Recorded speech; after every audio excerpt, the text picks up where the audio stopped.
Hello everyone, welcome to another installment of the My Car series. What we have here is the Tamiya Frog. More importantly, my Tamiya Frog. This is an interesting little car as it has a ton of upgrades that I've had in drawers for years. And I decided that when I put this car together, I might as well get rid of all that junk. So that's what I've done. I've gotten rid of it into this general area. Funny story about this car. This really isn't a car. What it is leftovers from building this car. This is Project Poison Dart, and it's been covered on this channel a number of times. I will do it on the My Car series as well. Basically, when I built this, I had a lot of leftover parts, and those leftover parts, like the whole front suspension, the chassis, the rear trailing arms, I just kind of added some more parts to it. I had a couple old transmissions, threw away the miserable I'm sorry, I don't care what anybody says about the stock bevel gears in this, they're garbage. Set them ablaze, punched the ashes, and then dumped them off of a pier and replaced them with the MIP ball differential. I've seen a lot of people try and make temporary band-aids for this transmission, but the fact of the matter is there's two ways to fix it. Number one, the ball diff. Number two, the spool from the Brat or Lancia Rally. This car is comprised of most re-release parts, but you will see that it does have the CVD axle, which is stronger but worse than the dog bones. These you have to put spacers in the shocks in order to prevent full extension. If you do not, the full extension when downward like this, you can see the slot for the outdrive on the diff. With the stock outdrives from Tamiya, they actually bind and make a weird clicking sound, so it's a weird design. Speaking of weird, we can take a look at the shocks over here. Both front and rear shocks are oil-filled. The rears are coil-over, and they share this tube here. This is a vent tube that goes from this shock to help to, from what I can tell, equalize shock pressure. I cannot imagine why this is necessary, but it's there. The fronts are only for dampening.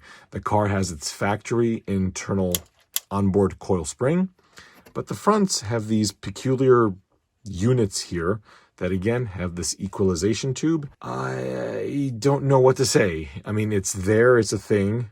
It looks sweet. But the shocks don't even have oil in them because they leak like a sieve. The rears, I believe, do have oil in them. UG Nerf Bars, the shocks, also, I believe, are UG. And just for those of you who think that it's only modern times that are giving us a lot of aftermarket knockoff stuff, that is simply not the case. The RC industry has always been full of knockoff random junk. So you will have seen these Nerf Bars in silver, gold, blue. I've seen them in black, being sold by a dozen different companies. You'll find them on eBay. I think you can still find the Nerf Bars new from time to time. These shocks tend to be completely unobtainium new. They're predominantly found on used vehicles. The front skid plate and bumper, I believe, is a CRP unit. And it's neat because it integrates the front bulkhead and the bumper, which on the Frog is kind of a weak spot right here. So this is not an ABS plastic. This is more of a PC ABS. That stands for polycarbonate blend with ABS plastic, which gives it a much more rigid feel, and that'll help to stiffen this. The front bumper is straight up ABS, which is very, very soft and flexible and will dampen any of the impacts in the front of the vehicle. So that's a really neat upgrade. Under the car, it's pretty basic. You know, this is an original Hornet frame, so it's going to be a bit yellowed there. If we open up this door like so, I have the receiver mounted in here because why not? Otherwise, that room is not used at all. Over here, we can see the bottom of a Novak Explorer. It's an Explorer 2, I think, ESC. And again, I like to use these areas on the bottom simply because they're just never used in general. Speaking of this area, people ask me all the time what kind of batteries I use. And the fact of the matter is, it's these little guys. They work awesome, but you can see what the problem is.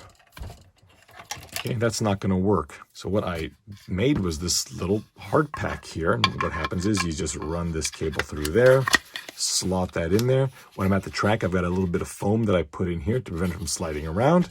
This whole thing drops in there, and you plug it in, close that up, and you're good to go. So this works really well. This way, when I'm at the track, nobody complains that I'm running a soft pack, because obviously on cars like this, you've got the battery pack hanging out. The larger 2S hard pack battery cases aren't going to fit without extensive modification, so I don't want to do that. This little guy here is available on Shapeways. Speaking of Shapeways, this is the Ampro skid plate, which has been covered on this channel. We've got the Ampro rear trailing arm braces. These are printed in stainless steel, and these will prevent the leading edge of the trailing arm from warping or cracking under extensive use. Every single one of my ORVs with the factory arms has some kind of warpage and cracking on that, so that will eliminate it. This car, let's pull the body off. Kind of a neat paint job on this car. Did it real quick. You'll notice that a lot of my quick paint jobs are done with Tamiya masking, and all of the spacing and thicknesses can be related to a Tamiya masking tape. These are also Ampro units. You can see that there's a screw on the back, and this allows the front to be rotated independently. In here we see an MSC, but as we spoke about earlier, this car has an ESC. An Explorer Sport can be seen in there.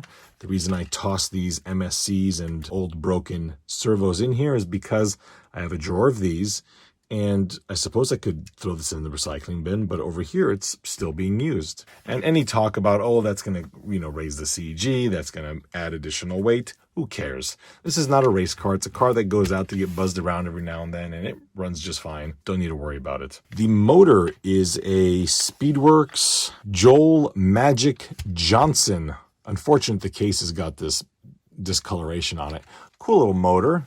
Old school little, I don't know what this was called, a heat sink or something of that nature. You can see the old mechanical speed control resistors over here. I'm going to do an episode covering how MSCs work. Even though I hate them, I get a lot of questions on how they work, so I'd like to answer those. Wheels and tires are both from the re-releases. It's got the little condom thingy here on the switch, so that's pretty old school. And I always liked how the switch was right here. Unfortunately, you can see what the problem is with these Nerf bars. This is the standard Frog driver, just double-sided taped right there where he's supposed to go, and the two exceedingly agitating former antenna holders. Yes, this is what you had to wrap your meter-long antenna around when these cars were new, which meant rollovers would result in some damaged antennas. These are only here for the buyer's guide, which we'll be doing pretty soon on the Frog, and then they'll be taken off because I hate them.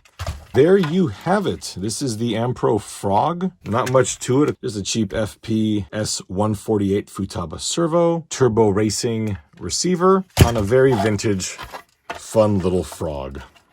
Like I said before, we will be having a buyer's guide series on the Frog, followed by the Blackfoot and the remainder of the ORV family. And I will do another installment of the My Car series on Project Poison Dart, as this car has gotten a little carried away in the realm of upgrades. Thank you all so much for watching, my friends, and we'll see you next time.